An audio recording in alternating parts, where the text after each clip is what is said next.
Member for Caribou North. Thank you very much, Mr. Speaker.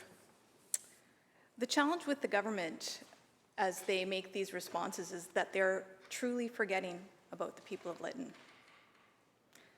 And for Denise O'Connor, who's made her life in Lytton, she's incredibly worried about the future. And I want members to think about her words. There's the trauma of the day of the fire. There's the trauma of the uncertainties.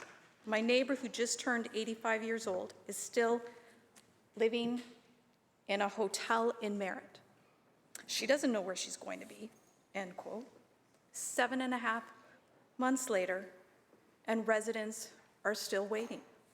Jozoa Lightfoot, a former mayor of Lytton, and she says, and I quote, and I want members to please listen to the people of Lytton. It's just an empty pit down there right now. You can't get your mail. You can't go to the doctor. You can't go to the pharmacy. You can't meet your friends. And you really worry about how long it's going to take to get people back. Mr. Speaker, I've heard what the minister has said, but in Fort McMurray, the government had a phased re-entry plan with families returning just 29 days after the entire city was evacuated. By the first anniversary, 36 families had already moved into new homes. 7.5 months later for the people of Lytton, and what are they faced with? Nothing is happening on the ground.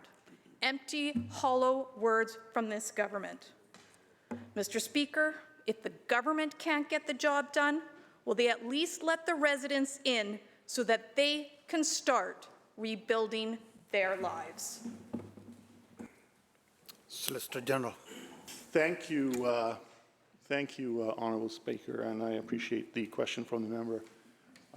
And I understand the comparison that the member wants to make with Fort McMurray, but there are significant differences between the two communities. And I would point out to the member that while, yes, there were some initial people going back very quickly, 2 years later, that recovery is still ongoing. Recovery takes a long time. There has been a lot of work done to ensure that people can return, and that when they return, it is safe to return. Many of those properties, what had to be done was the assessment of the toxic materials on site, the sifting that was done so that people could go back and get their personal possessions. That was covered by government. The $2,000 payment, ensuring that they don't have to worry about accommodation and the supports are there in place, continue to be there. I see the member shaking her head, but the reality is this: the Red Cross is providing those supports and accommodation.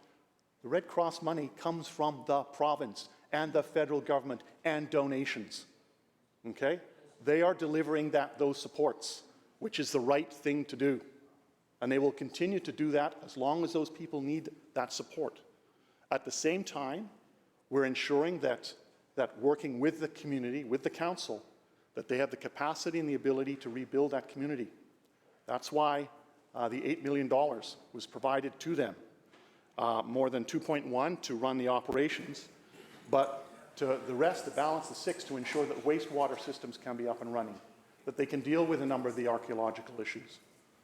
That's support by this government, and we will continue to be there. And as I said a moment ago, with that council meeting tomorrow night, the approval of a contract to remove debris, aligned with the insurance companies on those properties, for example, that have insurance, and we're working on those that don't have, that debris removal will take place starting the 8th of March. That is going to allow people then to be able to look forward to going back and starting that rebuilding process. And we will be with them, as I've said, every step of the way, and that is very much concrete action.